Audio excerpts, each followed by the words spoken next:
Okay, good morning. Just waiting for the director, the cameraman, to give me the... Okay. Sabah al-Khair, good morning. My name is Nasser Yassin. I'm a professor of policy and planning here at AUB in the Faculty of Health Sciences and the director of research of the Institute for Public Policy and International Affairs. We're very glad to have you. We're very glad to have this eminent panel. Each will speak 10 minutes, and I know this will be tough for me to moderate each to speak only to talk for 10 minutes. And we will be addressing this very pertinent and important question or issue of how we can fund development in middle-income countries with, of course, focus on Lebanon, and particularly Lebanon has been facing the crises in the last few years.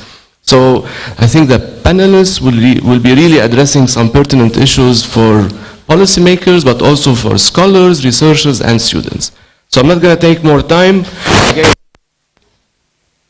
we're going to start with introducing each speaker when their turn comes. So I will start with Ms. Sigrid Kaag. Ms. Sigrid Kaag is currently the United Nations Special Coordinator for Lebanon.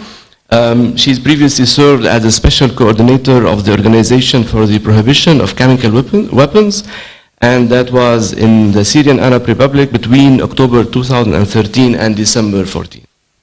She previously served as Assistant Secretary General with the United Nations Development Program and as Regional Director for the Middle East and North Africa with UNICEF. Before joining the UN, in 1994, she served her country in its Ministry of Foreign Affairs in Netherlands.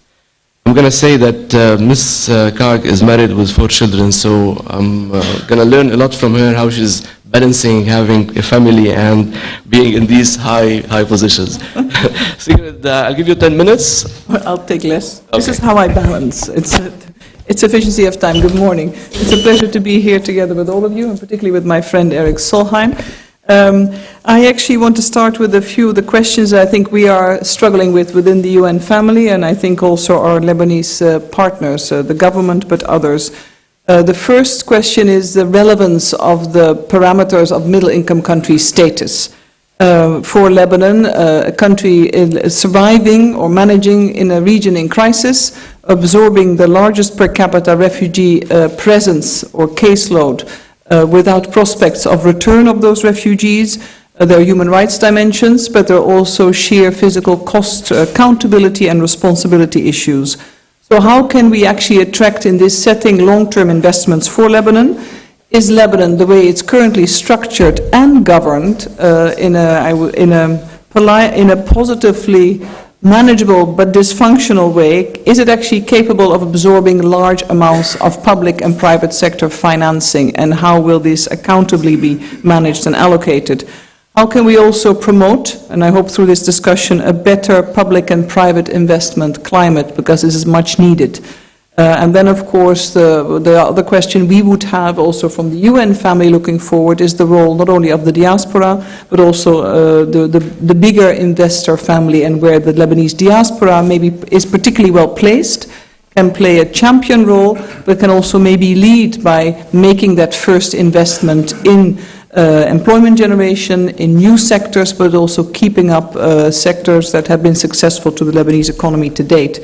Why am I coming at this as the UN Special Coordinator with my colleague Rose Mountain, the deputy, and also the leader of the UN country team? We're coming at this because we realized we were coming on fairly quickly unstuck.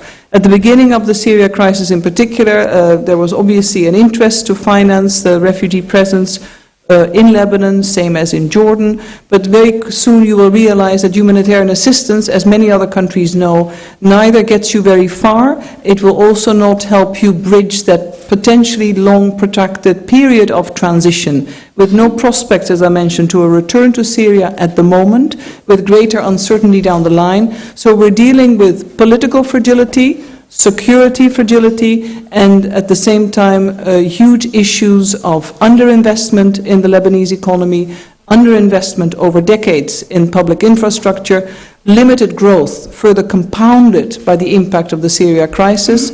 So we hit not a glass ceiling, we'll soon finding ourselves coming very stuck. And then, of course, the status of Lebanon as a middle-income country is at the moment not helpful when you're looking at it from a traditional donor perspective.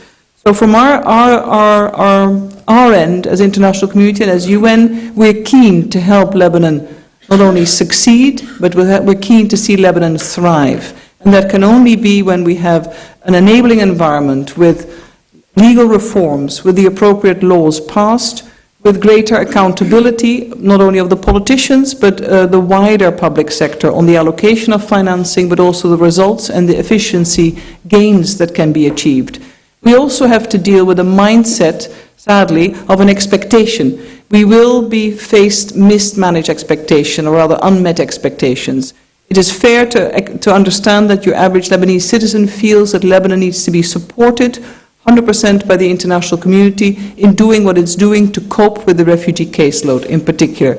However, Lebanon is a middle-income country, and as my colleague Erik commented yesterday, the perception and the image when you go to Zaytuna Bay is a deceptive one. When you see boats, you see restaurants, you see a very flush downtown.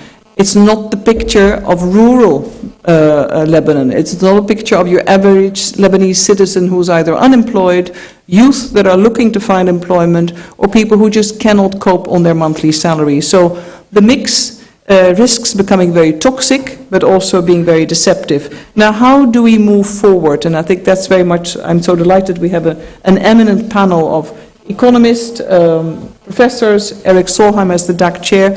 What can be done? From our perspective, we need to look at issues of transparency and accountability. That is a Lebanese responsibility first and foremost, not one of the international community. We can support, we can assist, but accountability and transparency in the political system and legal system is one that is key. The enabling environment to attract foreign finance it's key that there is investor confidence. The security situation is not helpful. The government and obviously the LEF and security forces are doing their utmost. This is unfortunate to say the least. We need to help you as international community to mitigate that environment, and I think this is where a mix of ODA needs to be given and needs to be predictable. The predictability of ODA and grant and other forms of financing from international community is critical for Lebanon as part of a mix. Equally so, we look to have a greater mix of policy instruments established, and this is why I come back to my first point on Lebanon as a middle-income country.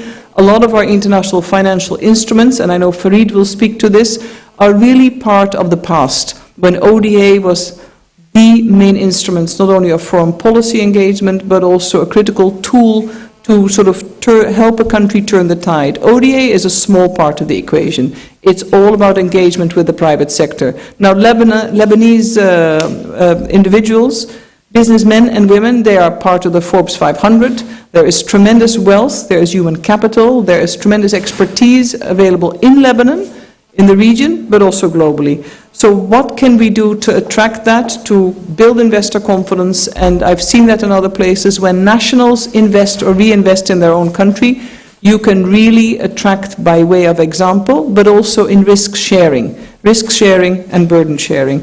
There are a number of technical instruments that could be used. We're looking at taxation, an obvious way also of accountability, but also political accountability, and obviously adjustments of the public sector. This all said, we're also fully mindful, and as a UN, myself and my deputy Ross, we're working very hard with our traditional and new donors to make sure they do not forget Lebanon. It's our job to help Lebanon to stay on the map, and really that its stability is not taken for granted, and that Lebanon needs to be nurtured and sustained, because Lebanon, to me, is still a model of the future. Not only because of its coexistence, because of its diversity, but also because of the tremendous opportunity, the opportunity to thrive. And the fact that we can have these kinds of discussion in an open spirit, and we had a very healthy discussion yesterday, many different views around the table, demonstrates that Lebanon is willing to engage and look obviously for policy solutions. But policy solutions require tough choices. And for that, I would not be able to leave this panel if I didn't say it. We do need a president, we do need a functioning government, and we need obviously future reforms that really enable the country to stay the course. It's not a luxury, it's a duty. And I'll leave it to the panel. Thank you.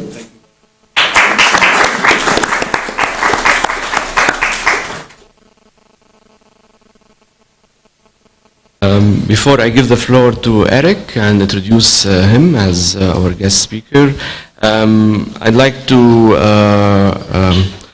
say that we have live translation, English, Arabic, Arabic, English. If anyone needs translation, please just talk to my colleagues over there.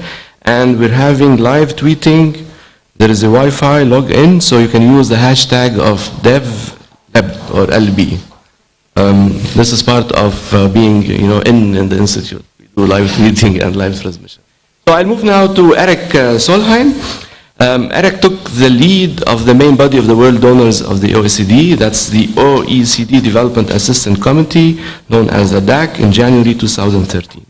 In the DAC, he has emphasized reform of the official development assistance, focusing more assistance to the least developed countries and using assistance smarter in blending with private investment and supporting domestic resource mobilization through better taxation. Erik is also serving as the United Nations Environment Programme's Special Envoy for Environment, Conflict and Disaster. From 2007 to 2012, he held the combined portfolio of Norway's Minister of Environment and International Development. He also served as Minister of International Development between 2005 and 2007.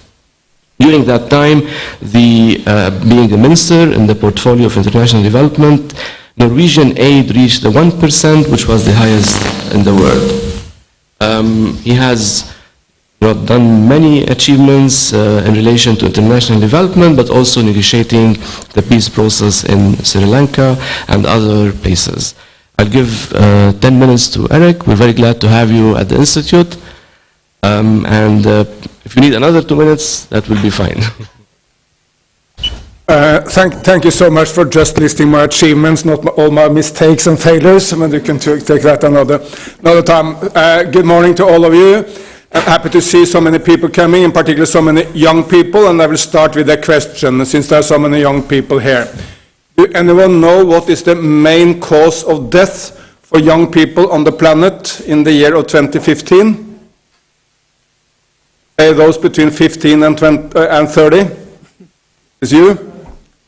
Malaria? HIV? Wars? It's road accidents. That's the number one cause of death for young people on the planet. And of course that tells us two main stories. Number one, we need to do a lot more to protect people in traffic. But it also speaks volumes to the enormous progress of the world, because we have defeated mainly all the big killers of humanity up to this point. The malarias, all the big diseases. We have halved in the last 10 years only the number of people on the planet dying from malaria.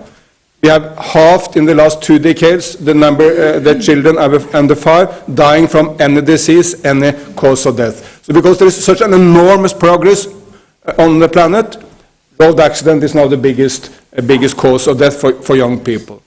Contrary also to belief, I know it's difficult to understand this from this environment, but the world is also a much more peaceful place than at any point in human history. Never ever has there been so limited, so slim chance for an individual to die in violence as in the year of 2015. I know that message don't sell well in Aleppo or Damascus, but that's the global picture.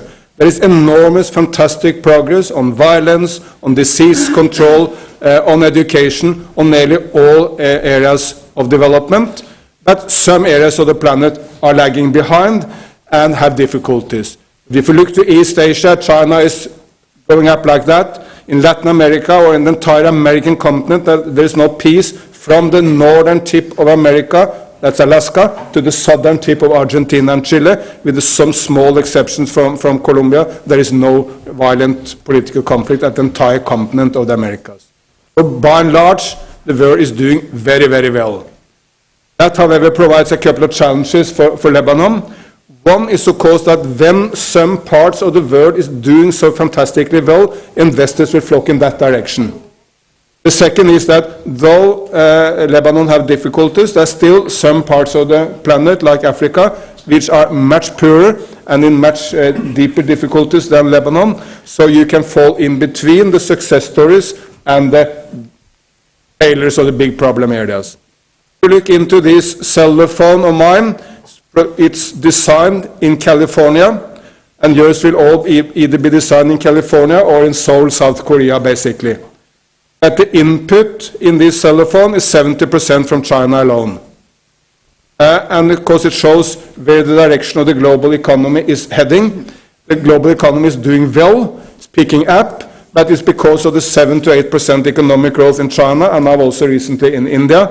That's the direction of the global economy. And of course, Lebanon can easily come into the trap that all investors will flock to where they see the success stories and the potential for making more profits.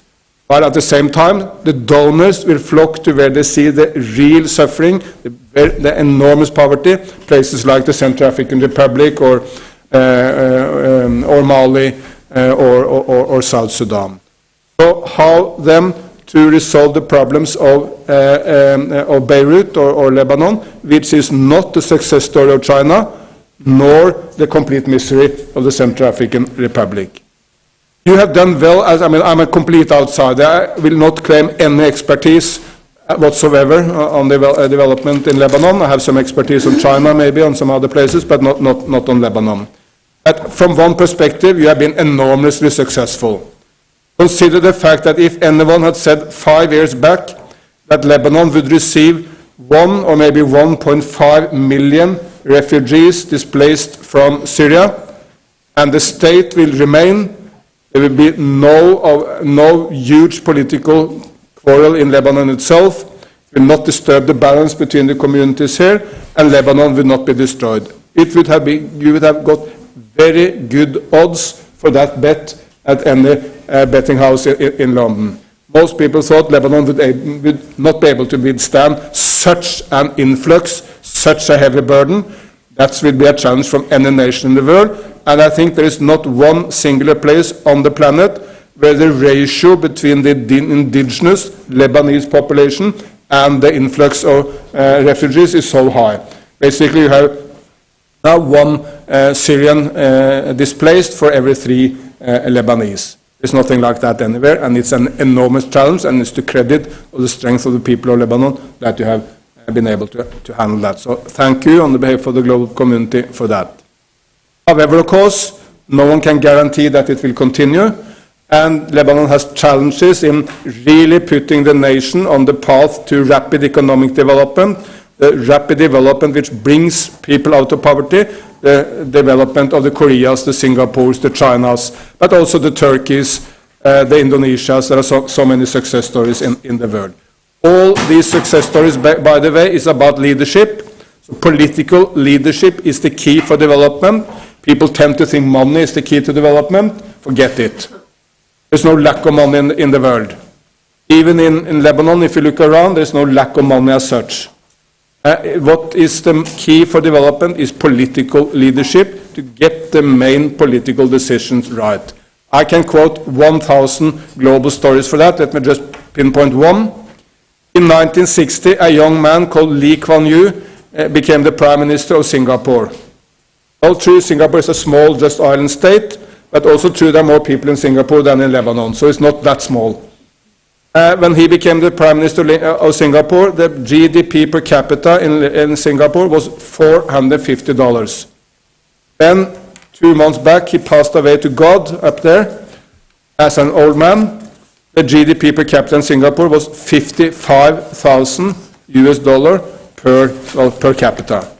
From 450 to 55,000 in the lifetime of one great leader. He was slightly authoritarian, was not Jesus Christ or Buddha or Muhammad, but he was a great leader. And he put this nation on the fastest path to development of probably any nation in the world, in competition with maybe South Korea now. So that leadership is needed. You cannot easily invent it, but leadership is the core for development. and in a, of course, very difficult place like Lebanon, where you need to provide leadership, but also to bring the three main communities of Sunnis, Shias, and Christians together behind such a leadership, that may be challenging. But if you really want to develop, you must provide a good leadership. Then, on the financing flows where the international community can potentially help you. Let's look into all the three main sources of capital for development. One is aid, second is private investment, and third is tax. And never ever fool yourself, aid is the smallest of the three. Aid can only be used for some purposes. The two big ones is tax and private investment. But aid can be used in the situation in Lebanon, particularly because you have this challenge of all the refugees coming here. It's not fair for sure that Lebanon should take the burden of these refugees. That's a global problem, and the burden should be paid for by the global community. And you need to make a very strong pitch to the global community to tell us that you cannot just assist the Syrians coming in a classroom where 50% may be Lebanese and the other 50% may be Syrians. You cannot go into a situation where only the Syrians are getting the textbooks or the computers or good treatment. You must set up systems which are robustly helping both the host community and the global community, and the international community must pay for that for sure, but you must make this pitch that this is necessary for political reasons, for security reasons, even if Lebanon as such is a middle-income country, and even if everyone coming here will see that you have all the same brands as you will find in Rome or Paris, maybe even more so, and you have some fantastic, beautiful shopping center which we would all be happy to visit. That's also Lebanon, but Lebanon is also a place where the international community must assist you in this enormous burden of people coming in. I will be happy to assist you in making that, but Lebanon must make it itself in partnership with the very good UN people you have on the ground. But adding to that, aid can bring you just so far. Private investment is a much bigger force for development. That's shown also all over Lebanon. I mean, all the main investments here are done by private investors. If you look to the global picture, there's a lot more, much more money in private investment than there can ever be in aid. I cited the figure, and let me give it to you also. The global development assistance for all countries on the planet is $150 billion. That includes China and everyone, Arabs, every donor. The global private investment, or the global investment in the world in this year, is $20,000 billion US dollars. So compare the 20,000 with the 150, and you see the enormous difference in magnitude. So private investment is key to development, and to make a climate where you see more and better private investment is crucial for the development of Lebanon. There's not too many investment in manufacturing and productive sectors. True, there are difficulties. Some investors will say, well, is the security here guaranteed for the next 20 years? And of course you cannot say yes, it is. But still a dialogue with the private sector and on what are the circumstances under which they can invest more is the way forward and is needed here as everywhere else. No nation has developed just through aid. Aid can help, but private investment is the engine for development in China, in Korea, in Turkey, in Brazil, as well as in Lebanon. And we can, as the OECD, assist you in getting legal frameworks right, speaking to private sector as to how they can do more, and you have here an enormous asset in Lebanon which is not available in most other places, which is the diaspora. Probably there is no other place where the diaspora is so big, so affluent, so successful as the Lebanese. I mean, maybe the Jewish diaspora, maybe the Tamil diaspora, there may be a few competitors, but for sure the Lebanese diaspora is among the most successful, most affluent on the planet, and they are for sure already a main investor here, but a dialogue with them and with other investors as to how we can get more and better investment is crucial for development. Third matter is tax.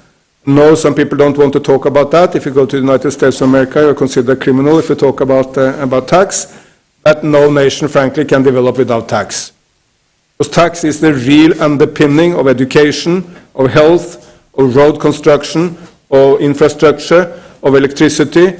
If you don't have a tax system, it's very, very difficult to get these basic services provided. And remind yourself that business is completely dependent on this. How can business invest if there is no electricity? How can business invest if education standards are very low? Business are as dependent on this state investment as everyone else, so there is no contradiction between a strong, vibrant business sector and a strong state with tax. People don't want to pay tax. They will claim that, well, why should I pay tax because I don't get too much back from the state? If the state don't provide me education, electricity, or health, why should I pay? But to get out of that, to gradually produce a state which is doing more for inhabitants, but where the contract is that you will also pay taxes. If you look to Europe, this is one of the biggest discussions at the moment. The Germans are paying taxes. They are getting a lot back from paying taxes. I won't say they are happily paying taxes, but they accept to do it because they get a lot back. Why the Greeks will tell you, well, why should we pay taxes? Because we don't get anything from the state anyhow, so I don't want to pay. And we all know that the Greeks may be a nicer population than the Germans, possibly, but we also know that Germany is by far the most successful economically wise of the two states. So paying taxes and gradually evolving a state based on taxes is crucial for long-term development. So to sum up, more and better aid, make the pitch for a middle-income country in a difficult circumstances, create a business climate where more investors, and particularly the Lebanese diaspora, will invest more, and to create a system where you get more tax revenues and less corruption. That is crucial for the development of this fantastic, this is such a beautiful place, the most beautiful place on the planet.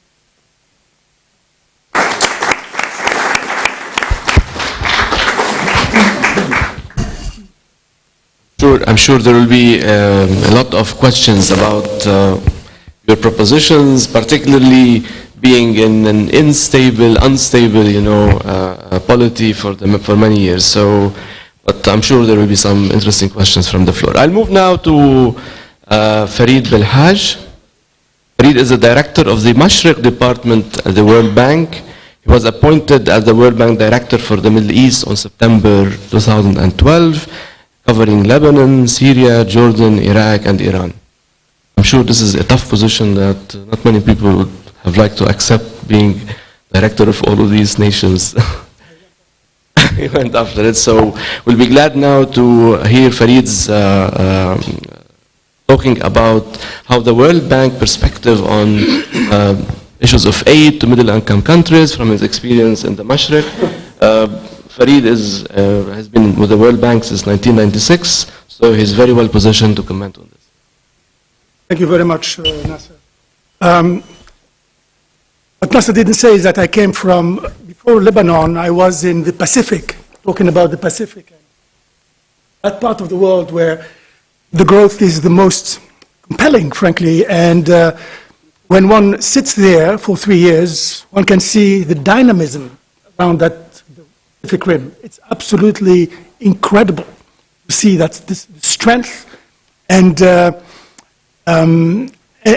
you can understand why there is this huge pivot to the Pacific, and why today, if there is any great game, is being played. Now the thing is that when one, first of all, I was in the Pacific, and I'm coming from the Pacific to the very belligerence. One would think, what one is doing. But in fact, I very much believe that this part of the world, in spite of the pivoting away from it somewhat, remains, central to international peace and security. And we actually see it.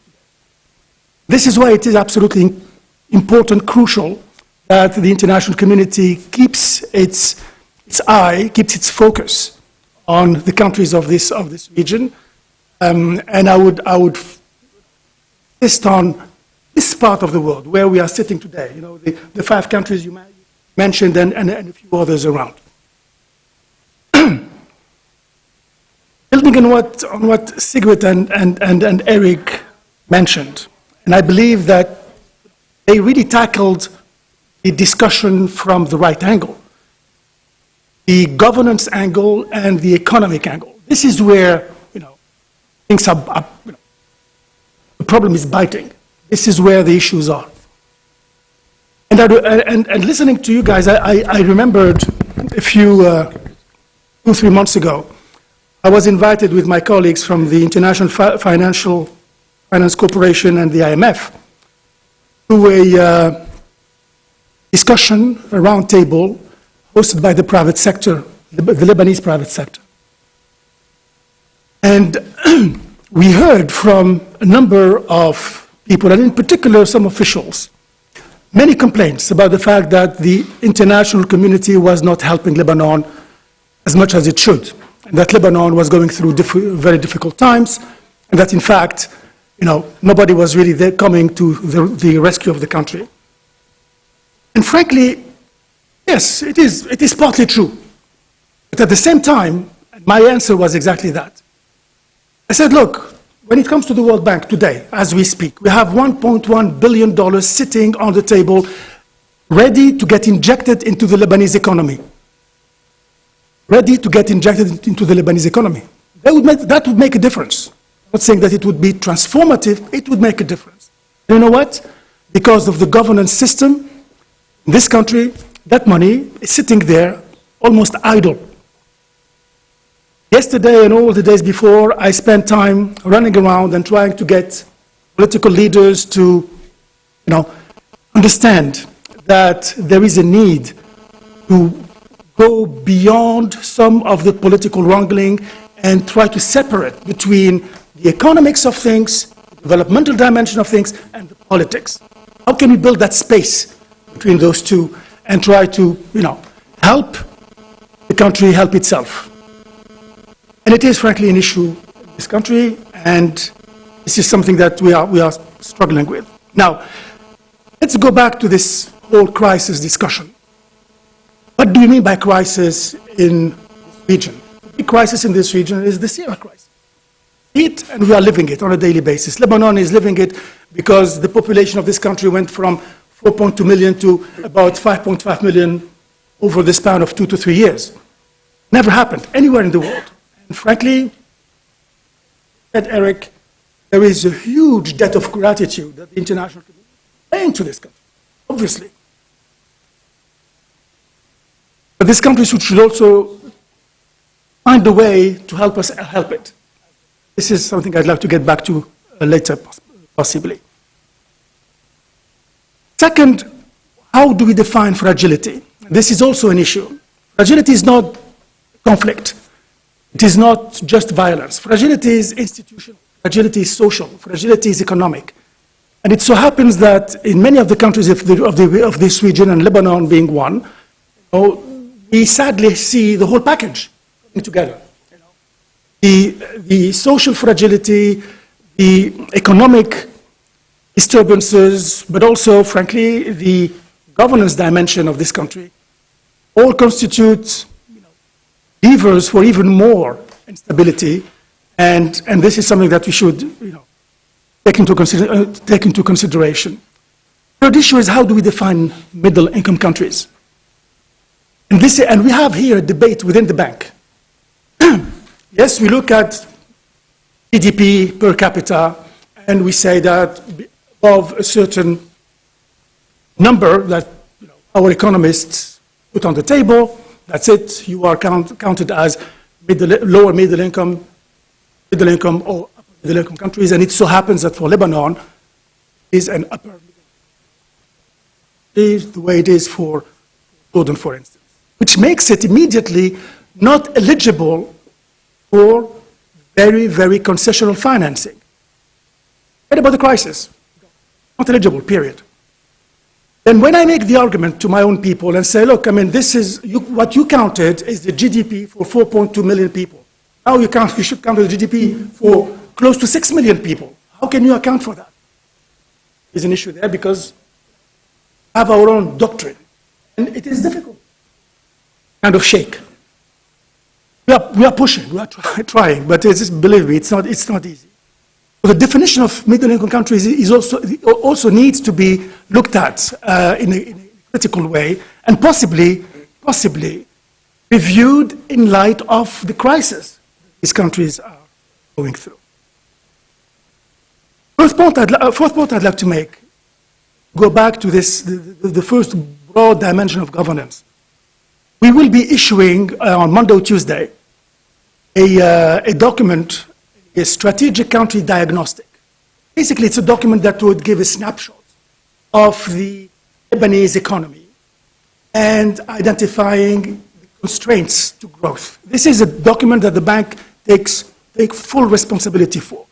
So whatever we say, it's us, and we are not asking anybody to take responsibility for it, and it's going to be, a tough message, frankly, to this environment. And in that message, we are stressing very, very clearly the fact that governance, institutional weakness of this country makes it a story of missed and lost opportunities.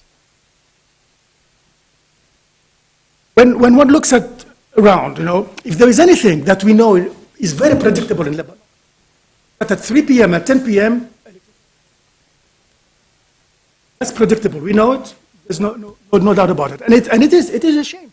In a country like this one, 21st century, where you cannot have a normal, cost-effective electricity sector or power sector.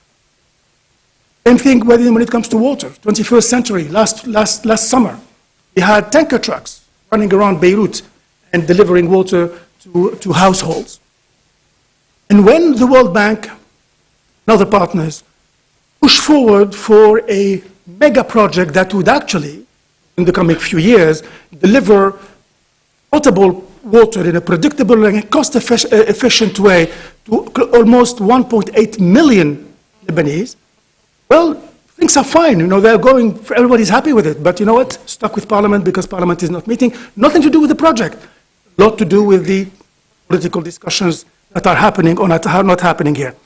So this is, again, one of those missed opportunities or lost opportunities, and hopefully we'll be able to manage that. But still, it is really image that the country gives to the own environment that is not always as positive as we would like it to be. Now let's talk about our responsibility as the international community. I mentioned earlier 1.5 million refugees, plus the 500,000 forever, putting so much pressure on infrastructure, on budget, putting pressure on the solidity of the social fabric, but also putting into question, possibly reversing some of the gains, real gains, not necessarily sufficient, but real gains that this country has made in terms of, on its development agenda. How can we, as the international community, respond to that pressure? After all, had the Lebanese closed their borders, we would be looking at the other side of the frontier. We'd be looking at a terrible humanitarian catastrophe. And on all Western TVs, you would have that catastrophe being showed at 8 p.m. for during the news hour, and all the government from the West would be feeling the pressure and the push from their own public opinion to do something. You know what? We are all spared that. Spared that at the expense of a lot of pressure on Lebanon and on its citizens. This is where I'd like to make a couple of points. One, when the crisis started as a humanitarian conversation. The UN, UNHCR in particular, OCHA, did a fantastic job at managing it. But then it morphed very, very fast from a humanitarian discussion to a development discussion, because these refugees are not leaving anytime soon. They are here, and it is a fact. And they are here, very possibly to stay. When one looks at history around the world, refugees stay 7, 8, 10 years, even more. And then when they go back in. And they don't necessarily go back to where they came from. So there is a need, one, on the national community to take that into consideration and to help the country as much as possible through as much concessional financing as possible. But also a need, frankly, this country, and others, Jordan being look at this fact. These people are here, and they are not going anywhere for the next 10 years. Okay. So these people are here, and they are not going anywhere for the next several years. Should we keep them as a liability, economic liability, social liability, liability on security, or should we try to find ways to get them to be transformed, quote unquote, into an asset? Meaning, would there be a possibility to get them to become part of the broad productive dynamics of the country? Not saying that they should be absorbed.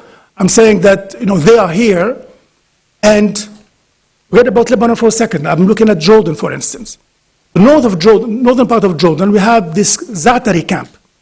When I visited first there, about a year and a half ago, 2 years ago, we had about 180,000 people there. Last time I visited, that was 1 year ago exactly, we have about 60,000 people. Where did the other people go? They didn't go back to Syria. They are spread all over the northern part of Jordan. And what do you know? When we looked at the economy of that part of Jordan, what we saw is that there is a very interesting economic growth movement, because these people are consumers, and these people are now putting together, very, very small businesses and enterprises, etc., and they're making the economy grow a bit. Again, I'm not saying that, absorption is the key. What I'm saying is that there is a fact on the ground that needs to be recognized, one way or the other, and we need to look at it and to see to what extent we need to look at it and see to what extent there is a way to make something good out of a very, very bad situation. I wanted to make one last point, and I'll stop here. Yes, broadly speaking, we are speaking about Lebanon, but I'd like to talk slightly about broader region. We have adopted in this region what we call the two-pronged approach. On the one hand, we are looking at the immediacy of the threats that are caused by the crisis, but at the same time, we are making sure not to lose sight of the longer-term development agenda. So if I give you one example, and I'll stop here, take Jordan. The bank moved extremely swiftly in Jordan to put together an emergency package that helped the Jordanian government take care of the impact of the Syria crisis on its fiscal at the fiscal level. But at the same time, we did not forget the broader longer-term agenda, and the broader longer-term agenda was to make sure that the issues related to investment climate, education, health are very much taken care of. So I believe that in Lebanon, we also need to keep that in mind, that this bridge between humanitarian emergency and development, medium and longer term, needs to be really very much there and needs to be built and rebuilt so that we don't sacrifice the immediacy of the response to the broad, longer term development agenda. Thank you very much.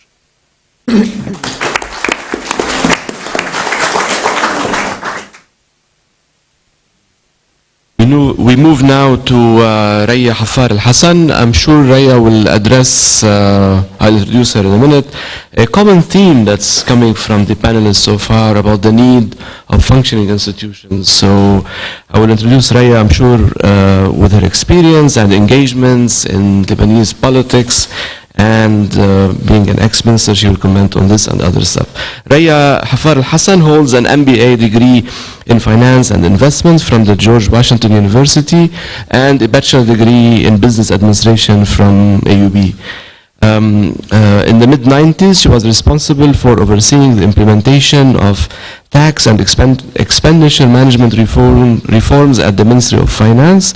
in collaboration with the UNDP program, I guess, at that time. As project director within the Office of Prime Minister in 2003 till 2009, she oversaw several UN, World Bank, and EU public sector reform projects. From November 2009 till June 2011, Mrs. Hassan served as the Minister of Finance in Lebanon. She was the first woman in the Arab world to assume such a post, being a Minister of Finance. She's been recently appointed as the Chairman General Manager of the Special Economic Zone in Tripoli. I'll give you 10 to 12 minutes. You didn't mention the number of children I have. I have 3, actually. One less than Sigrid. Quality. Well, thank you very much for giving me the opportunity to speak on a very important topic. Obviously, as you've read my CV, I've worked under different capacities in different administrations in the Lebanese Republic, and obviously I've dealt with committing on and with negotiating and with coordinating some of the financing mechanisms that have been available to Lebanon in the last 20 years. I think any discussion on the options available for Lebanon in terms of finance has to be framed, taking into account several points. One, the fact that we are not a country in crisis as per the definition, the strict definition of a country in crisis that is known in the financial community. We are not Greece.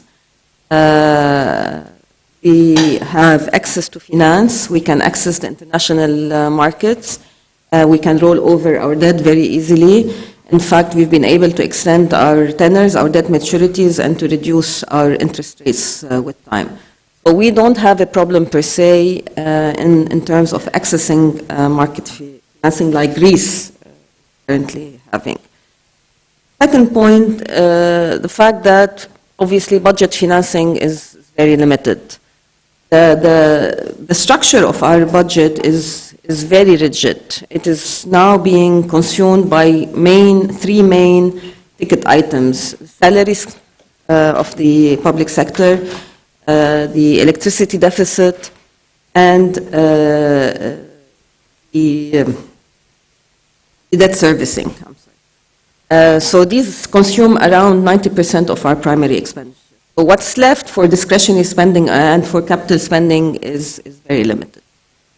Point 3 is that even though our spending is very limited, if you look at the budget and if you look at the functional classification of the budget, you see that the social outlays, what is termed as social outlays, are not small. They are quite large relative to the size of the budget.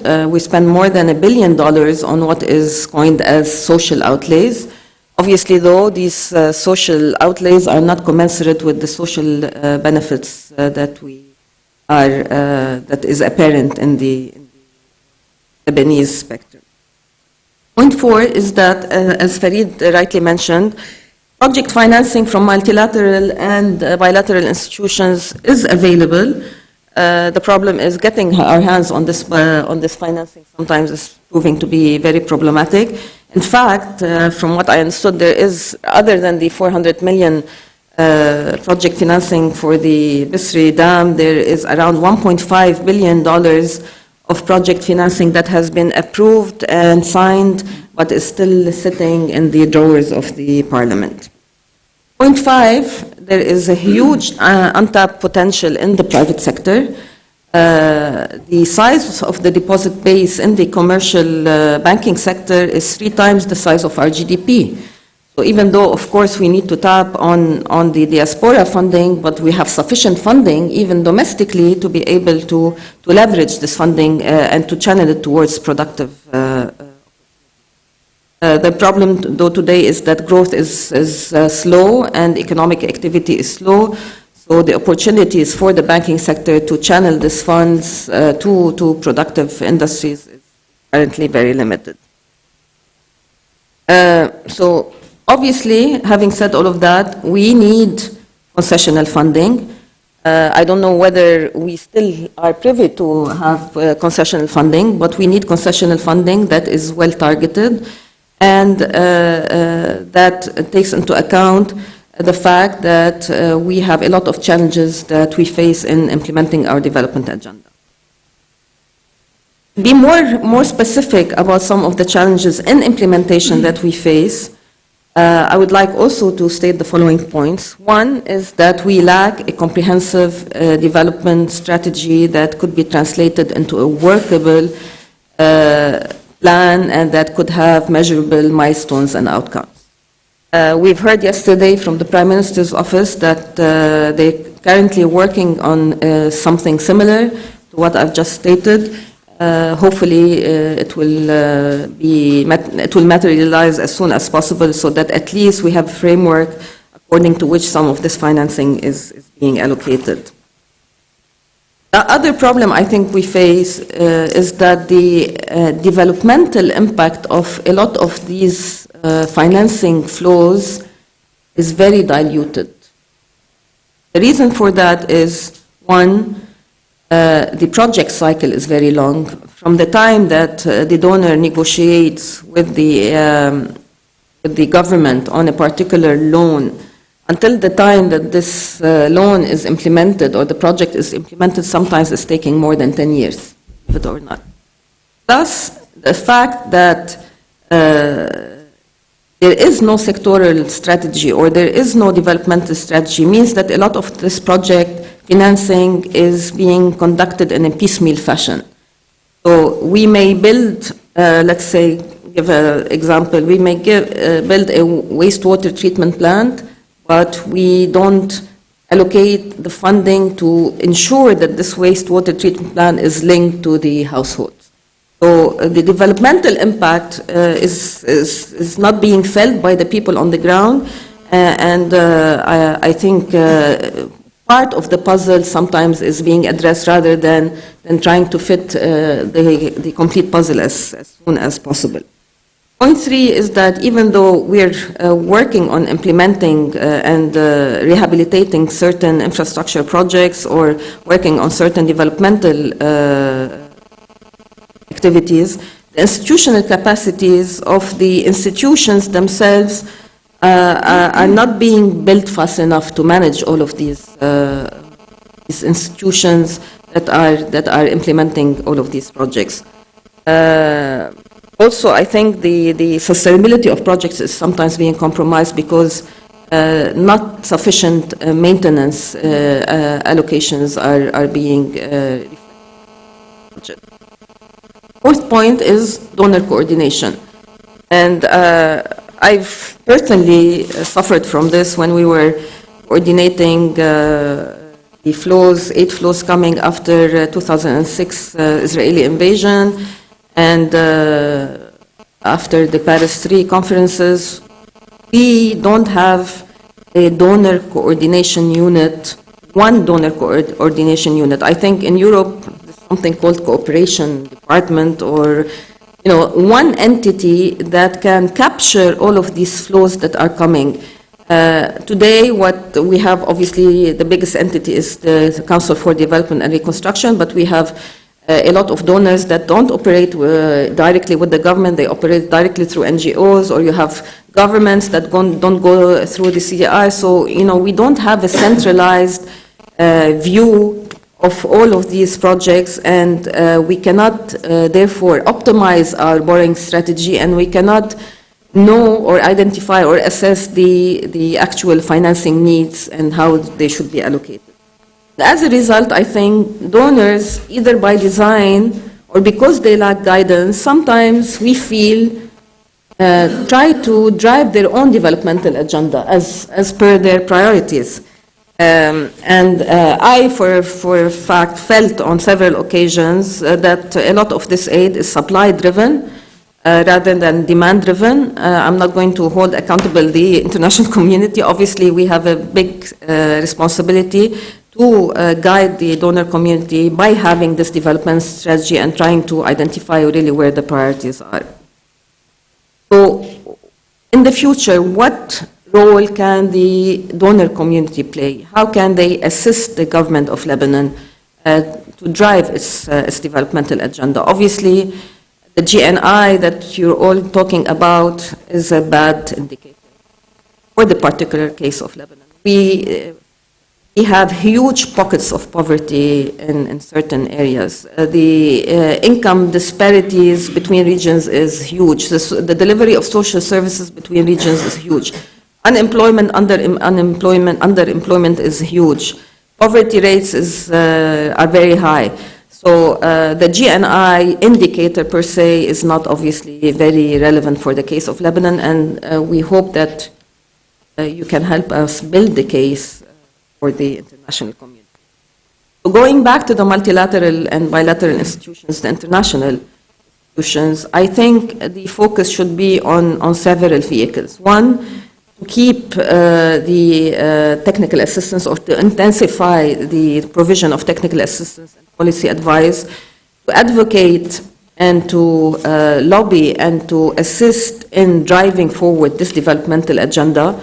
We're talking yesterday to have it more Lebanized, like an MDG Lebanized case, whereby you have specific indicators for the Lebanese case, and that could be therefore developed into sectoral strategies with measurable outcomes. I think you should help us also in leveraging private sector funding. Decatalyzing the economy without the help of the private sector, forget it. I mean, we've tried it before. The government cannot do it by itself. We have to have a high engagement from the private sector in reinvigorating the economy. Therefore, we look for assistance from the international community to help us leverage this private sector funding, either by helping us set up innovation funds, equity funds, SME funds, by helping us build the institutional capacities for the implementation of a PPP framework, by helping us maybe set an incentive framework that could be offered to the private sector for job creation, for apprenticeship, for energy conservation. You can help us in deepening our capital markets. I think there's a lot of assistance that could be provided that could at least push and leverage private sector funding that is available, and to leverage also diaspora funding and to channel it to needed development. On the financing side, I think the multi-donor trust fund mechanism has proven to be very beneficial. I've dealt with the LRF after the 2006 financial crisis and the MDTF after the Nahr al-Barid, right? And they've proven to be a good catalyst to mobilize donor funding, to pool this donor funding, and to provide transparency and accountability that is not otherwise available from their perspective. The problem is that sometimes this donor funding is coming with certain conditionalities for a particular window. So this lessens the flexibility that this pooling of funds should provide. I think once the money is injected into this multi-donor trust fund, it should be left up to the implementing agency, in the case of the World Bank and the government, to see how this money should be allocated. I think you need to investigate the possibility of using again the modality of capital guarantees. We've used it once in 1997 to guarantee a Eurobond in the amount of 100 million, which allowed us to reduce our interest rates by around 700 basis points.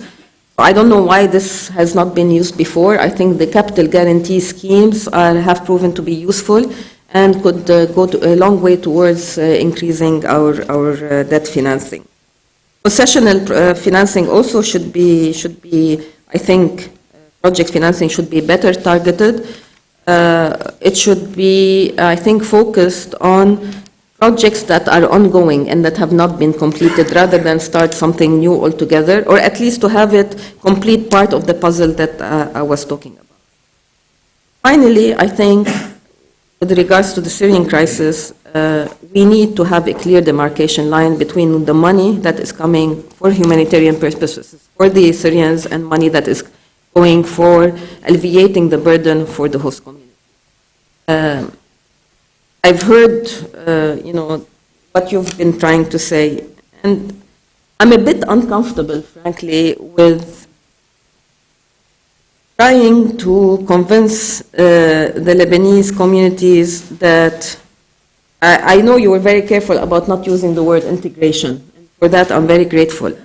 But obviously, there is a positive dimension to the presence of the huge influx of the Syrians.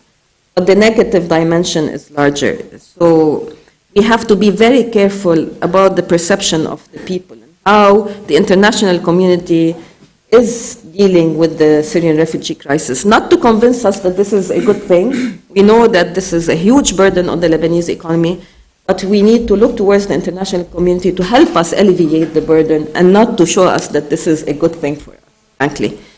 And at that, of course, there's a huge burden on the government, on rationalizing its expenditures, on enhancing its revenue collection, on promoting growth, on instigating growth, on enhancing. This is a huge agenda. We know what we need to do. The problem is the political environment is not conducive.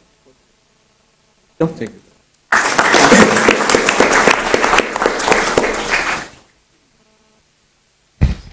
Thank you very much. We move now to Dr. Nasser Saidi.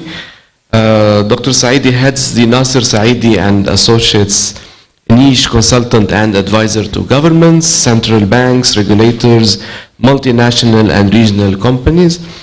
He's the former chief economist of the Dubai International Financial Center, and he was a senior advisor to the UAE Minister of Finance between 2004 and 2006. Dr. Saidi was as well the Minister of Economy and Trade and the Minister of Industry of Lebanon between 1998 and 2000. He also served as the Vice Governor of the Central Bank of Lebanon for 10 years between 1993 and 2003. In 2013, he was named among the 50 most influential Arabs in the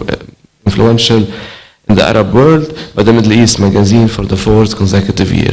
I'm sure Dr. Saidi will comment on many of the points that were raised so far, but particularly perhaps on the role of the private sector and private investors. Right. Thank you very much, and a pleasure to be with you. Let me start off by saying that Lebanon is in crisis. We are having a political crisis. We are having an economic crisis, and I'll explain in what sense.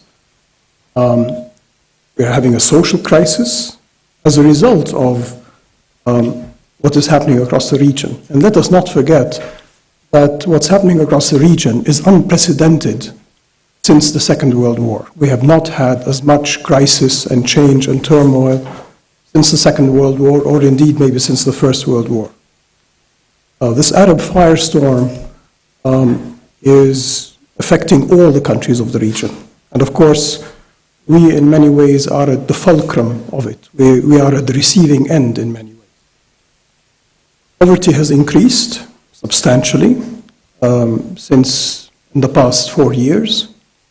Regional disparities among different regions in Lebanon have increased. Social disparities have increased. You were right to mention Zaytouni Bay. Zaytouni Bay is a little figment of imagination. It has nothing to do with the rest of Lebanon. It is for our Lebanese diaspora who come and visit us in the summertime and on a couple of other occasions during the year of festivities.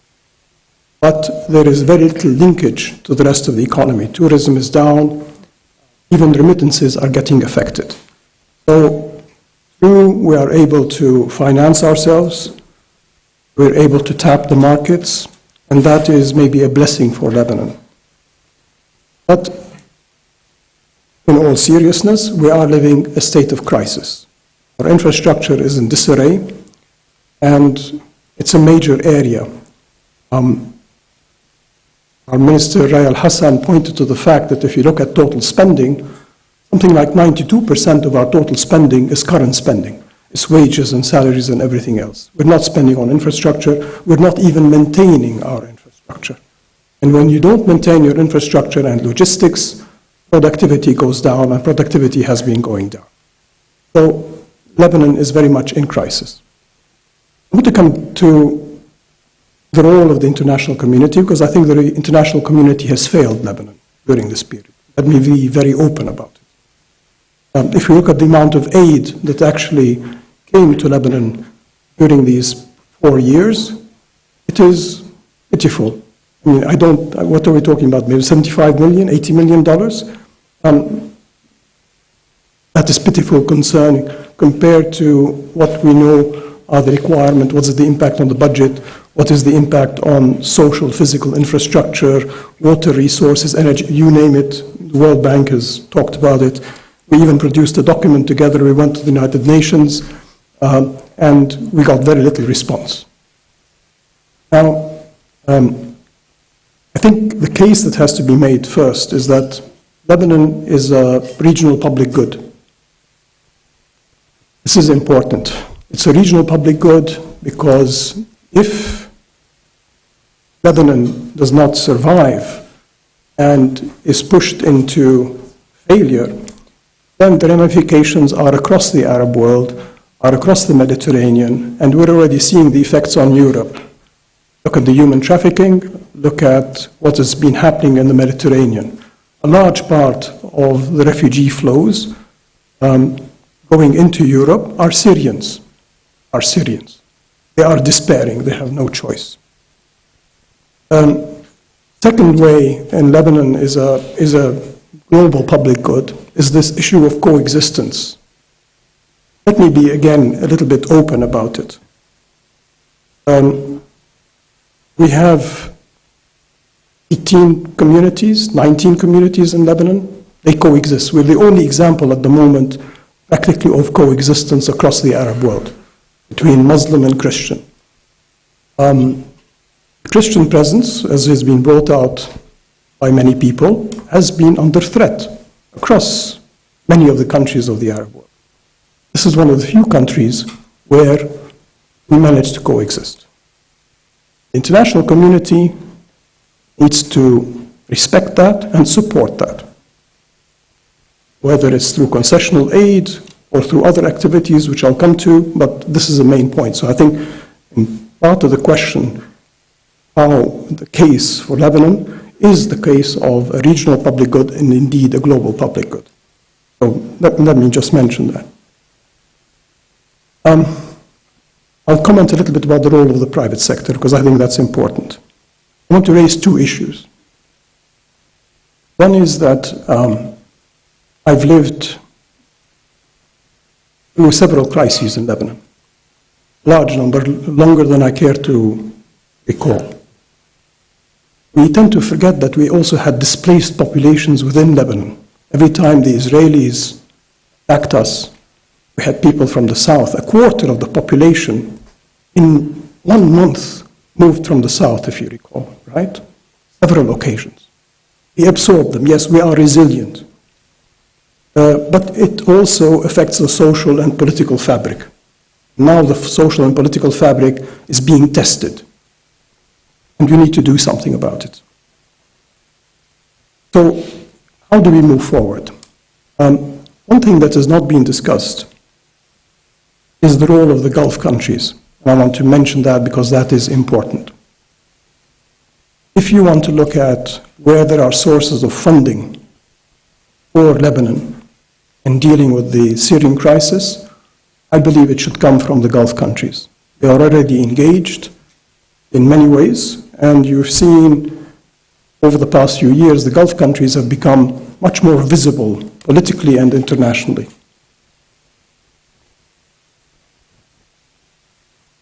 Recently, for example, the UAE has signed an agreement with Germany on reconstruction and development. But what we need to think of is, looking forward, this is no longer a humanitarian crisis. We need to be very clear that this is a reconstruction and development crisis. Syria is going to need reconstruction. Numbers anywhere going north of $250 billion. So I think what we need to do is from now start planning for Syria's reconstruction. Because as long as Syria is not reconstructed, the Syrian refugees will be here. And we have experience with that. We've had Palestinian refugees here for more than 60 years, 65 years.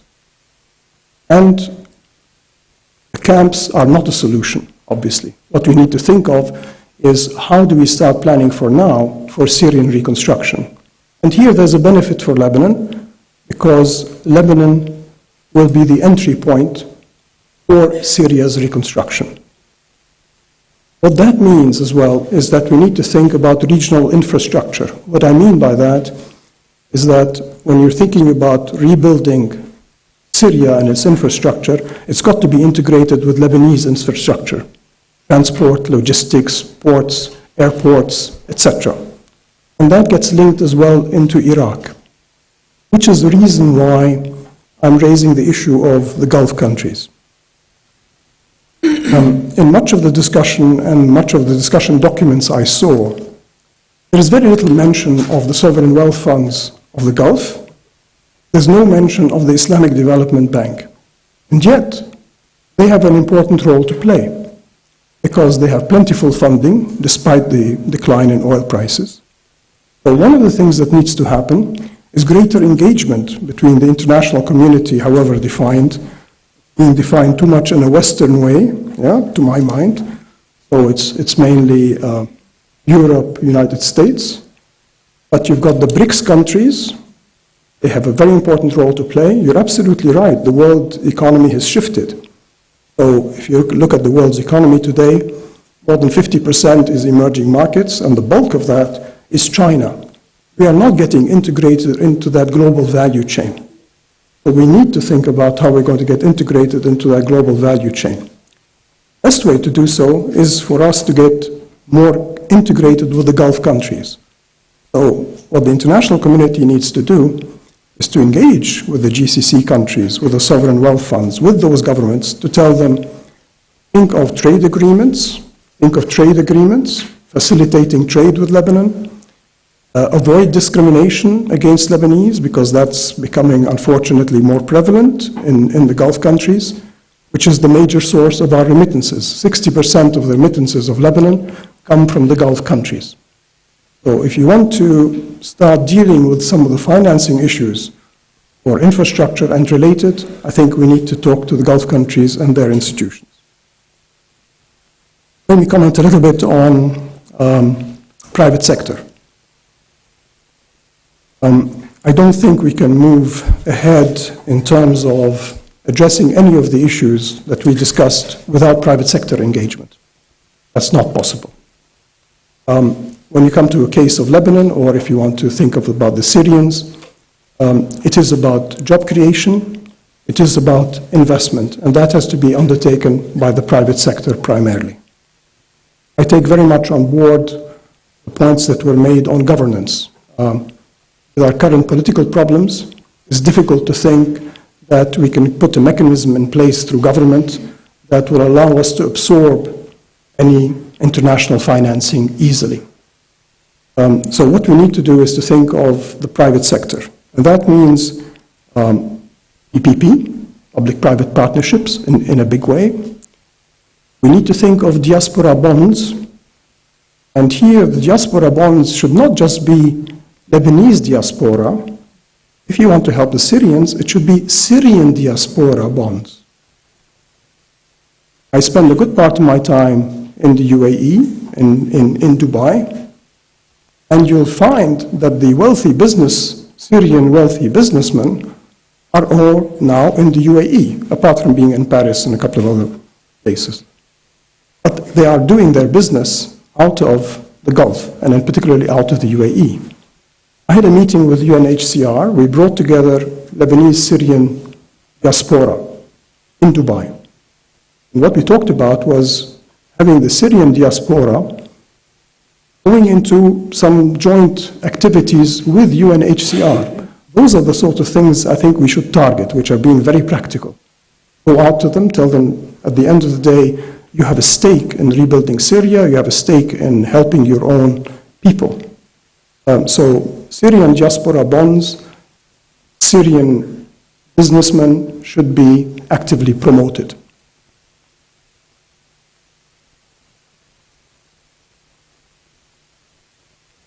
One further thing. I think we need to be very practical in terms of different levels of projects. When you think of some of the smaller projects, and I think those can be very important in terms of job creation, then we need to think of new instruments, and crowdfunding is another new instrument that we should use. Why crowdfunding? Because it's an easy way for people to have access to particular small projects, and people can have access internationally. So let's put that on the table in terms of ways we can help. The other one, and here again, I think, is the issue of the Syrians, is remittances. ODA, as we know, is very small. We're talking about maybe 135, 140 billion globally, not much more than that. FDI is more important, but much more volatile. The most stable source of funding is remittances, the most stable and the fastest growing. For Lebanon, of course, that's very clear. It represents easily some 20% of our GDP, but importantly, very stable. What we need to do is to make sure that the cost of remittances is small. We're still paying 4, 5, 6% for remittances. So one of the things that the World Bank and some payment institutions have been good at is to look at easing remittances, and particularly lowering the cost by using cards for remittances to ease the flow. So you can use modern technology today to help remittances reach people all over. So one of the ways we can help, and the Syrians themselves can help themselves here, is through flows of remittances. So I think we need to think of remittances as a major area, PPP as another, and bonds. And in particular, when it comes to bonds, we also need to think of bonds and sukuk. Why sukuk? Because there's plentiful capital, Islamic financial capital, that is not being tapped. So we need to bring that to the table. And I think guarantees.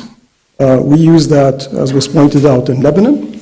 We use that, as was pointed out in Lebanon. We need to do more of those sovereign guarantees, and I think we should involve MIGA. We haven't had too many visits from MIGA. Maybe they should come and visit us. I think that would be an important contribution. So we're talking about political and security risk. That is very much what MIGA is supposed to do. I haven't heard of any MIGA initiatives in this connection, so maybe we should have them visit us. So let me just end there with one further thought. When you want to deliver assistance, we're delivering it at local level. That means it is about municipalities in our country. And so it's not so much an issue of government. You're going to have to deal with how do you deliver assistance, aid, humanitarian, and other through our municipalities. So it's also about local financing, not just about overall government financing. Thank you very much.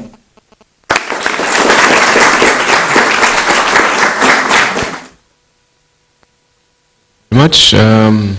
We'll do now round of questions. We'll take 3 at a time. And before you ask your question, please introduce yourself. And I'd rather have questions answered by all the panelists if possible. So we'll go like quickly around the table just to comment in a minute. So let's start. Colleagues with the microphone. The colleagues with the microphone.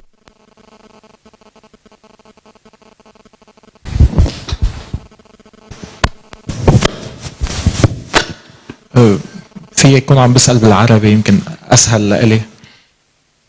خضر حسان، مسؤول صفحة الاقتصاد بجريدة المدن الإلكترونية. بصراحة عندي شقين.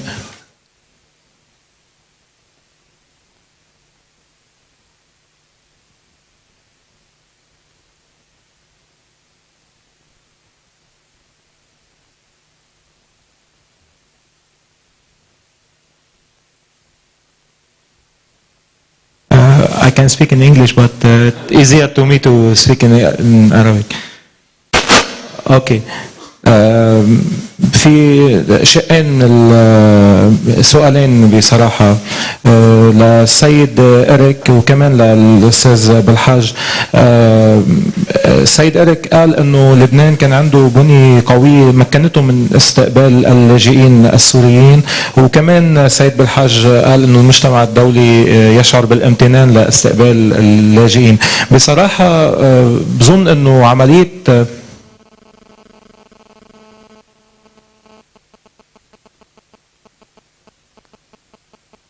اوكي، وبظن انه عمليه استقبال اللاجئين السوريين هي اكثر فرضت حالها على لبنان اكثر من انه لبنان كان هو محضر ليستقبلهم او لا، بفعل الحدود المفتوحه وبفعل تداخل القرى كمان بين لبنان وسوريا.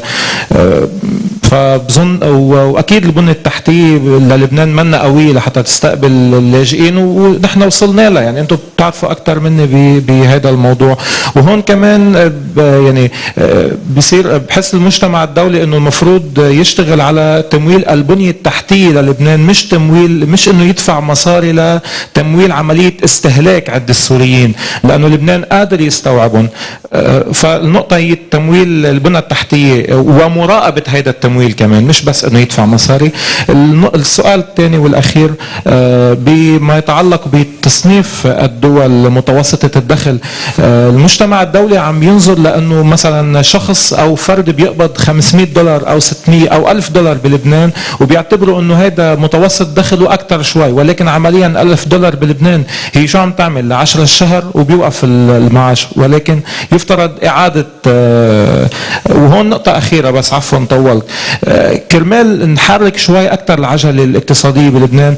بعتقد المجتمع الدولي المفروض يحث المسؤولين السياسيين على السماح للاجئين الفلسطينيين انه يشتغلوا بلبنان، لانه مثل ما بنعرف في اكثر من 70 مهنه ممنوعه على الفلسطينيين، علما علما انه الفلسطيني صار مثل اللبناني بيشتغل وبيصرف بقلب لبنان، بينما السوريين او العرب الباقيين او الاجانب الباقيين بيشتغلوا بيطلعوا مصرياتهم برا. فالفلسطيني اذا اشتغل هو عم بيحرك العجله الاقتصاديه خصوصا بهيدي الازمه. شكرا، عفوا طولت.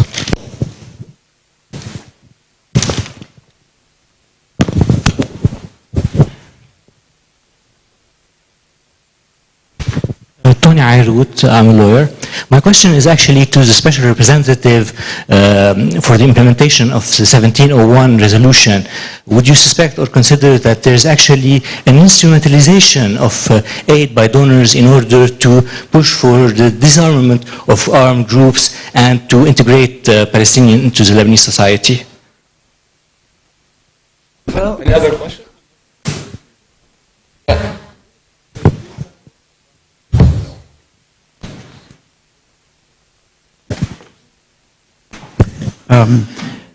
I don't believe we've heard anything about the role of the civil society NGOs.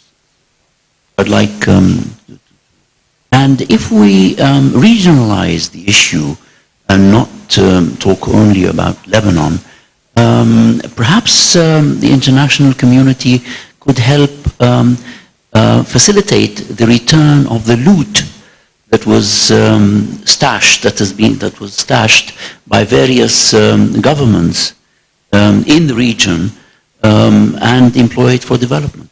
Thank you. Let's answer these three questions, then we'll take another. Anything to comment? We can start from Dr. Saidi.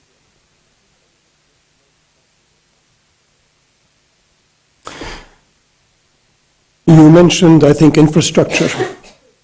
Infrastructure is critical for Lebanon at the moment. So if there's any area where we need to invest very rapidly, it has to be in upgrading our infrastructure. Much of the infrastructure that we have is really 1970s design and date. I would make two comments in that connection.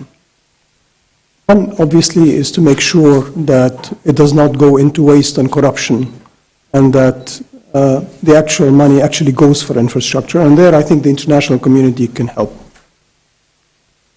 But in designing that, I think you need to have the private sector come in, and this is where PPP is so important, and make sure that when you're investing in that infrastructure, you encourage the private sector to invest alongside.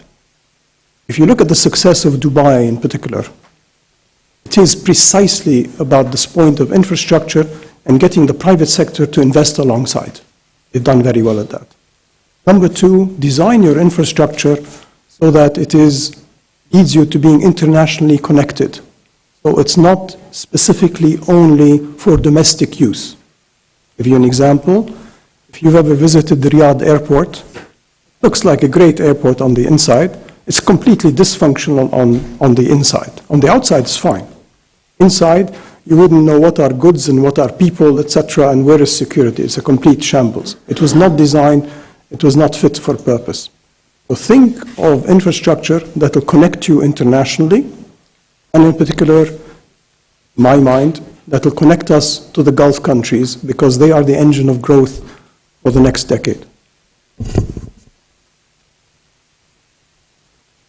I think you make a very fair point. Receiving displaced refugees is a huge, difficult issue all over the world. Not only here, everywhere. I mean, look to Europe, where this is a huge, I mean, it's one of the biggest political issues in the nation. And where you have a surge of political parties opposing basically receiving refugees or for that matter economic migrants. And it's not only there, I mean you see it now in Southeast Asia, you see it in many other parts. So let's be honest, this is a huge difficulty. Let's also, I mean, though I understand all your points, I still think Lebanon should be proud.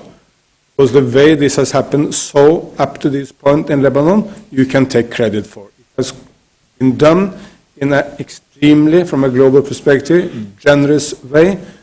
Same is, by the way, also the case in Turkey and Jordan. A huge amount, I mean, my nation, Norway, has basically the same population as yours. I can tell you if we were to receive 1.5 million Swedes in a few months' time, or a few years' time, it would have caused enormous difficulties. So take credit, take pride in what you have done, but also, as you say, it's not fair that you should pay the burden or take the burden for this. We must make jointly the case with the international community that they should step up. Difficulty there is simply to get through because there are so many crises in the world at the same time. People are, and the top leaders of the world are distracted, are running from one issue to the others, and they have difficulty with this focus. But I think Lebanese government, Lebanese civil society business with international community on the ground here, I can maybe give some modest help, should make this case much more strongly to the global community. If I may add, you made a point about civil society. That civil society is a very strong factor, but civil society also need to be coordinated. I think it was you who made the issue about coordination of donors, but I think on this matter you should be more assertive. Lebanon can be assertive. There's no one else who can coordinate. I mean, the international community, frankly, with all our good people, we are not able to coordinate ourselves. Even with the best people in the UN leadership, even with great ambassadors, there is no place in the planet the international community is really able to coordinate itself. The only real coordinating factor is the state, in this case, the state of Lebanon. The state of Lebanon must coordinate the foreign actors, but the state of Lebanon also must coordinate civil society, because civil society has a great contribution, but they cannot run around doing exactly what they want. That will not help. To give a best example I know of how this was done in a brilliant way is Indonesia. After the tsunami there, you may recall that as many people were killed in Aceh tsunami as so far has been killed in the civil war in Syria. So it was not a small amount. It was 200,000 people killed in 2 hours. And the reconstruction was, frankly, a huge task. It was done absolutely brilliantly. 5 years after, when we went to Aceh, people say, oh, for sure, we miss all our dear ones. That the material standard here is now better than it was before the tsunami. And that, I mean, there will be a reconstruction issue, as you said. How did that miracle happen? Well, the government of Indonesia did set up, put probably the most brilliant minister, one of the most brilliant ministers into this, set up a coordinating agency.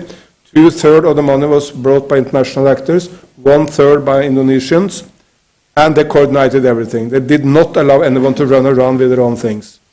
They told Japan, thank you for being here, we need you, please provide assist in the roads. Italy, thank you for being here, we need your service in hospitals. Finnish civil society organizations coming here, good, we need your effort on psychosocial rehabilitation for the victims of the tsunami. That coordination worked absolutely beautifully. It's not easy, but the only coordinating effort, both for civil society and for international actors, is really the state. Yes, I got a very interesting question. I would never have imagined to connect those dots, but it tells me, it gives me one important point. No, I don't think there's a correlation between the implementation or lack thereof of 1701, presence of the Palestinians as well as the refugee crisis. But your question in a way points, I think, to what is often prevalent. It is actually Erik's point. It's actually the absence of the state in providing clear leadership and drive on these key issues. It's a complex environment, and the fact that you raise three separate but very sensitive issues come back to the complexity that currently Lebanon is living through. A region that, as Nasser has said, a region that is about to become a failed region, and who would have thought, from oppressive regimes, from lack of democracy, from lack of private-led growth, public sector growth, yes, maybe, but underemployment and unemployment, not just Lebanon, the whole of the region, a youth bulge with no place to go, unresolved question of Palestine over more than 6 decades, and of course, in the absence of a permanent ceasefire when Lebanon and Israel are concerned. However, the complexity that Lebanon is witnessing now calls for even greater and effective and inclusive governance. Currently, we don't have that. We need strong government, we need clear decision-making, we need reforms.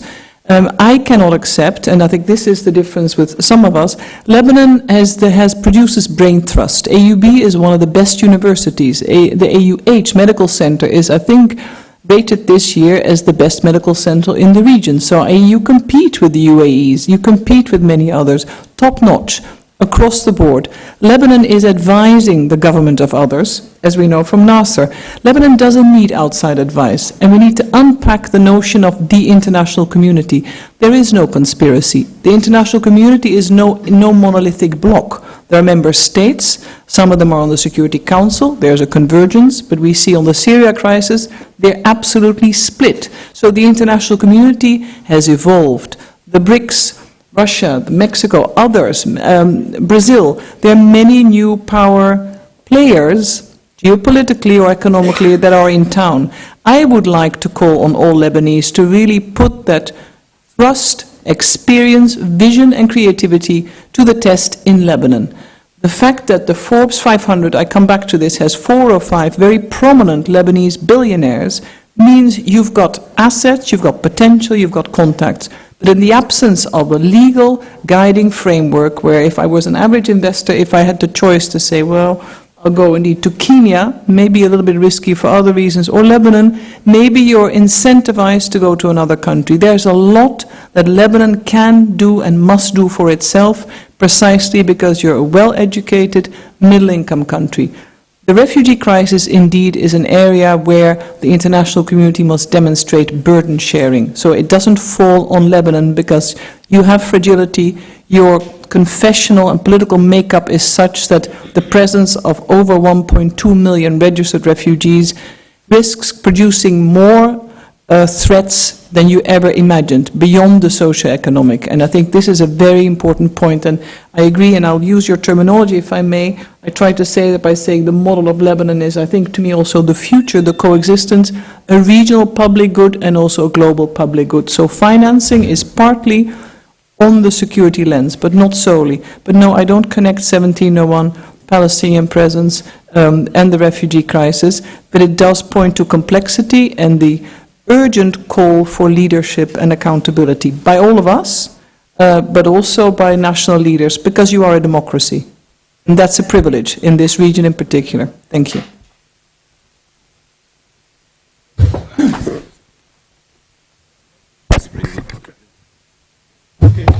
Quickly, three points. One on the refugees, and absolute agreement with what Sigrid just mentioned.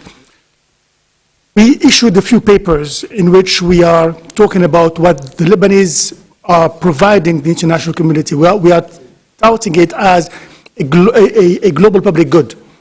The fact that there are so many people coming here is really a global public good that Lebanon is providing the international community, and the international community, to a large extent, is asking Lebanon. This is where we have an issue. And you know what? The thing is that this global public good can very, very fast turn into a global public bad if the situation keeps deteriorating and if the international community does not go beyond the bit parochial $75 million in grant in a multi-donor trust fund. We need to do much more. However, when one attends the donor conference in Kuwait, when one looks at all the pledges, and when one looks at what is being actually translated into reality, one understands one thing, is that donor money is fading away. We won't have that much money coming in terms of grant anymore. So there is also a reality, I mentioned earlier the reality of refugees being here, there is also a reality of money not going to be coming at the level of grants any longer, and not in big bulks anyway. So there is also a need for Lebanon, for Jordan, and for other countries, unfortunately, to look at the situation as a developmental challenge, and to accept that that developmental challenge should be looked at by the government, through very possibly very low and concessional funding, but still funding that would come with a minimal cost. And this is what we are trying to do. Again, looking at the reality, we are not living in La La Land here. The reality is that money is not going to come, not as much as we thought it would, so we need to change gears and to look at different ways. Last point I'd like to make relates to the private sector, and I fully agree with what you're saying. We have a number of instruments. Policy-based guarantees is one of the instruments that we are trying to use in countries like Lebanon, and as we are trying to use it in Jordan as well, because those will actually allow for leveraging tremendous amount of money that would go and seep into private sector led discussion. But for this, we need, you mentioned it, PPP law. Where is it? It's somewhere in somebody's drawer. We need more governance, and Sigrid mentioned it. How can we move forward with attracting private sector interest if we don't know what tomorrow is going to be made of? So there is also that dimension that really needs to be stressed and stressed. I have a last round of questions.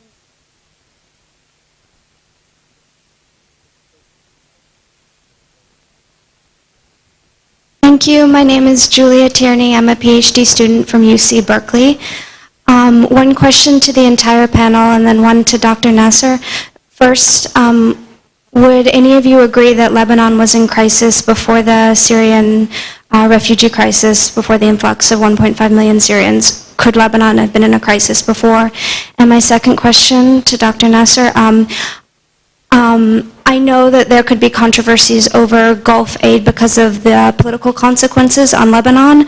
I'm not denying that the World Bank or USAID doesn't also have tremendous political consequences to their aid, but how would you address critics who would be wary of further aid from the GCC because of its political ramifications on a very diverse population of Lebanon, some of whom might be wary of that aid? Thank you.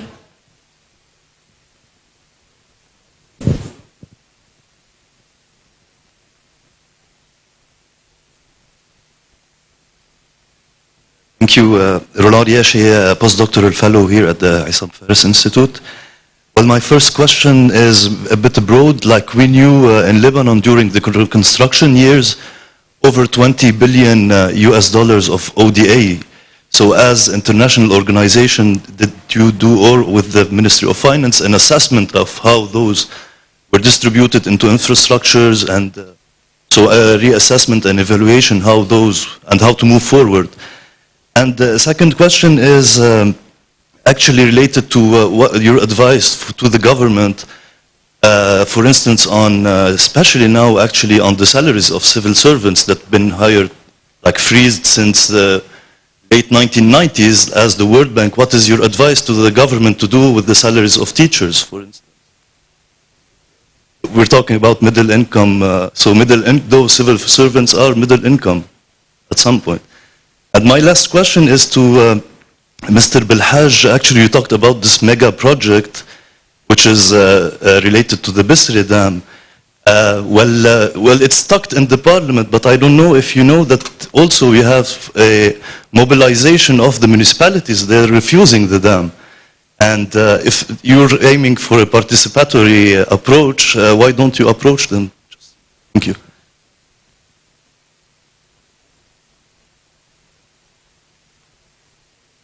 Oh, yes, here. Fountain.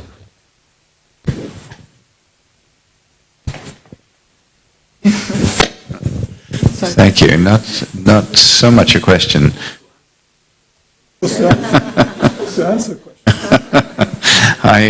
In a sense, I think I need to answer one question. I think there's been a number of very excellent points, and I think we all recognize that the situation that we're having to confront here is not just a humanitarian one. It's about security. It's about the stabilization of Lebanon. That's been the ethos of which many of us have been working in this. But I wouldn't like the panel or the room to go away with the idea that the international community and the donors have been quite as negative as the figure that's been thrown around of 73 million. It's quite inadequate, I agree. But last year it was about $1 billion and that came into Lebanon.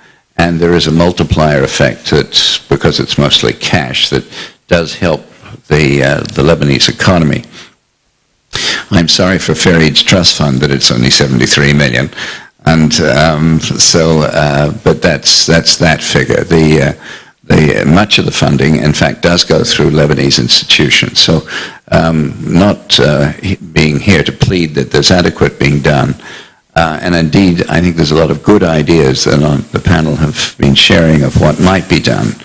But I think the capacity of the governance structure and the financial infrastructure to utilize the resources that are actually available, which has been one of the themes that has been touched on, is an extremely important one, and about the domestic adjustments that are absolutely required if one is to have to come through this crisis, and Lebanon, against all odds, to continue to defy gravity and remain stable. Thanks.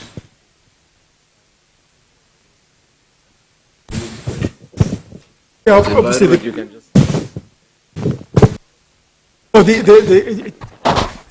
issue of the Bisri is important because 19 out of the 20 municipalities interested have actually signed the agreement, and CDR is here and can tell you about it. And yes, we are in touch with them. Was that?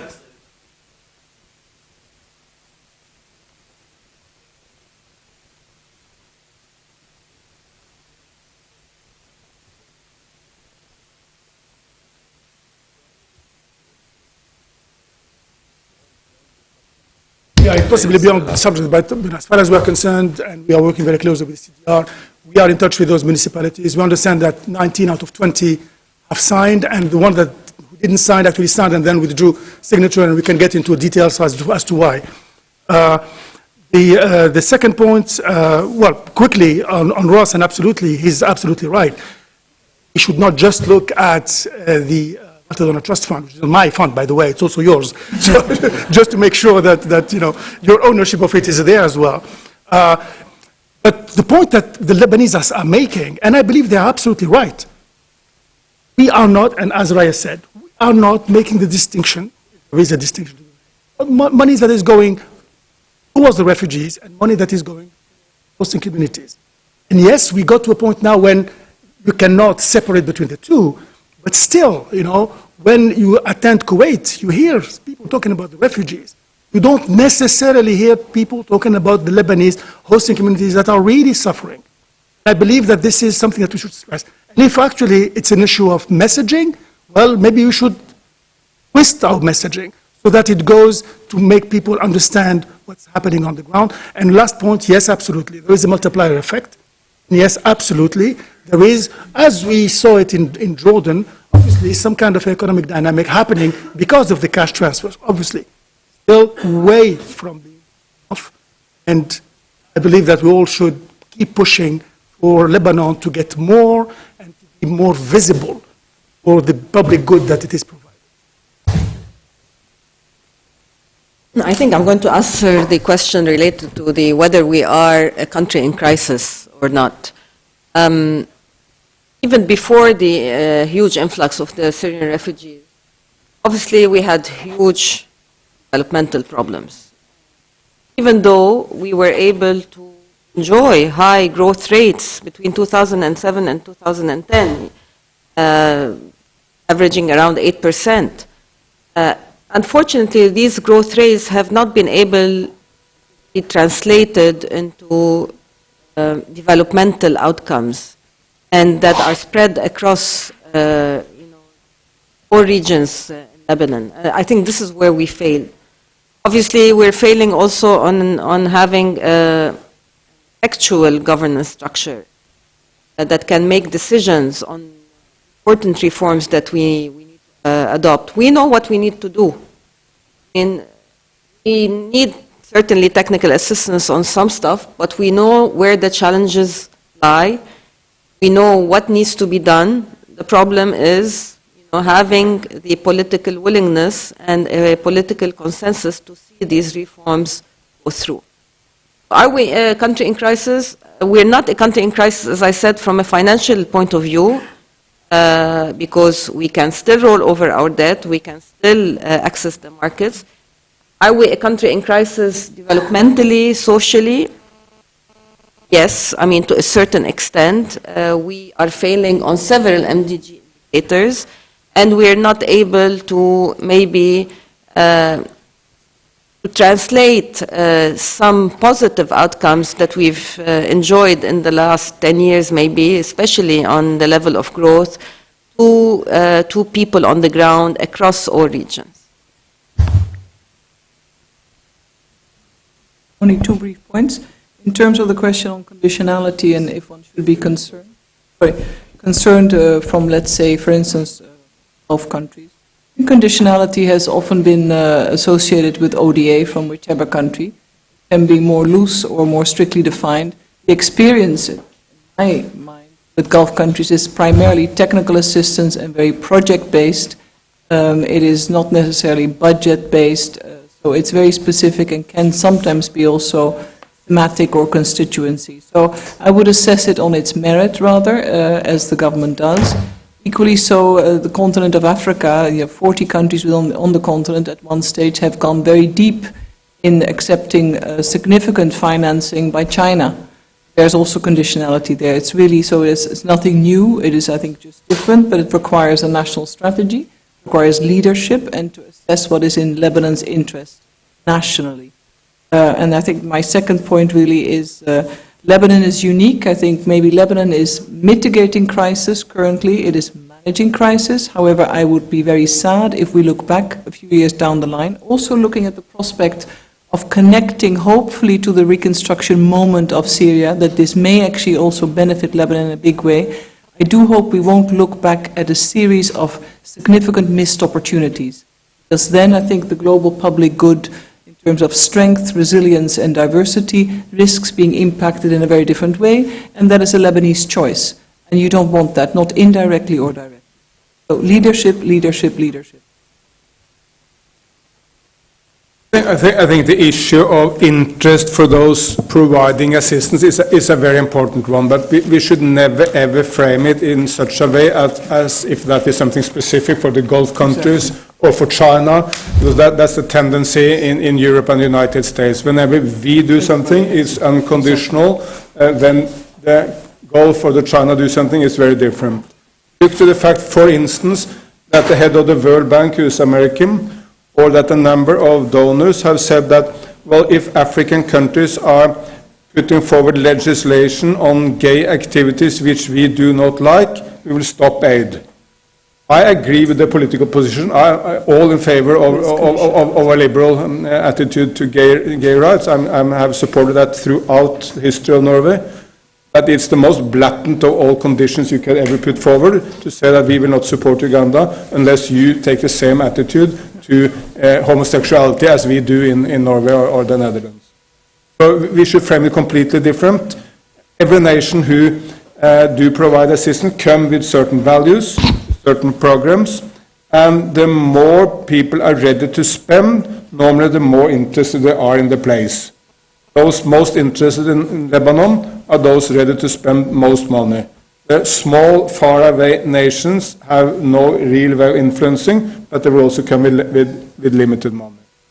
So don't be afraid of the Gulf, but tap into it and see it as a huge opportunity, but provide Lebanese leadership. Provide Lebanese leadership when it comes to the Emirates, or Saudi Arabia, or the United States, or China, or whoever, because only Lebanese leaders can really take the interest of Lebanese as the number one priority. Everyone else will, to some extent, come with their agendas, which may or may not be helpful to provide that leadership from here. And just one other issue. Is Lebanon in a crisis? Fact is that we are globally not at all able to give any prognosis of crisis. All the major events in the world over the last decades have come all of a sudden. No one really predicted the Syrian crisis. No one predicted the rise of China, which is for sure the defining development in the world for the last 3 decades. And you can go on. No one predicted the fall of Mubarak in Egypt. I was in Egypt 3 weeks before he did fall. No one thought it could happen. It could have happened in Tunisia, but it could not happen in Egypt, what was told us. Then, at the time of all the demonstrations, no one predicted that Sisi will be the next leader of Egypt. So we are simply not able to predict. And to today predict whether Lebanon will be in deeper trouble in 5 years' time, or whether there have been some solution to Syria which will give you an enormous opportunity for a new start here, we cannot do. But what we can do is the following. We know for sure that the more prosperous a place, the better leadership there is in a place, and the better the political system is functioning, the more likely that place is to take the opportunity of the potential progress and to withstand difficulties. So a resolute focus on rapid economic development and resolution of political crisis in Lebanon will help you, whether the environment goes worse or better in the next 5 years.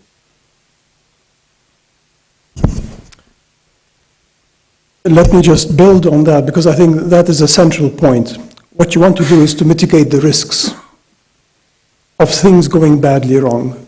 And to mitigate the risks of things going badly wrong, you need to accelerate development. You need to address social infrastructure issues and other issues. I think part of the resilience of Lebanon is precisely the fact that it's a highly educated population. We have exported our people, right? This has been one of the ways in which we have avoided an even deeper crisis. We already have very high unemployment rates for our youth, and it's true across the region. It would have been even worse had our young people like you not been educated and being able to get jobs outside. I shudder to think what would have happened had we had the Syrian refugee crisis, and on top of that, our people did not have the freedom of movement that we currently have. I think then we would have had a very deep crisis. Let me address this issue of aid, or rather financing.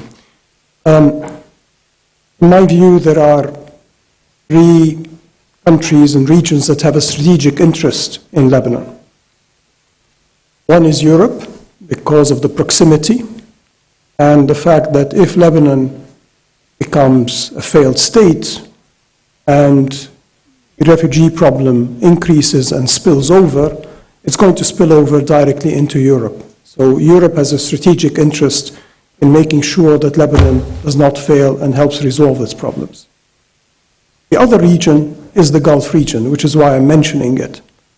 the Gulf is right next door. So if there is failure, as there currently is in Iraq, it's translating itself into impact onto the Gulf countries. And that's why they're starting to react. Third actor, which is important, is Turkey because of its proximity and neighborhood. So in my view, when I'm thinking about what the Gulf countries can do, I'm thinking in terms of trade agreements that can facilitate our trade with them and open it up, facilitating movement of people and therefore their remittances, but also helping us finance infrastructure. And there will obviously be conditionality, but what you're thinking of is really having a national development plan which says these are the core infrastructure investments that we need, and then open up to the international community. And then I think you need to tap who has the greatest strategic interest. And it is for us to make the case, as was rightly put, that you have a strategic interest in helping Lebanon develop. And that's why I think we should tap those resources. Thank you very much.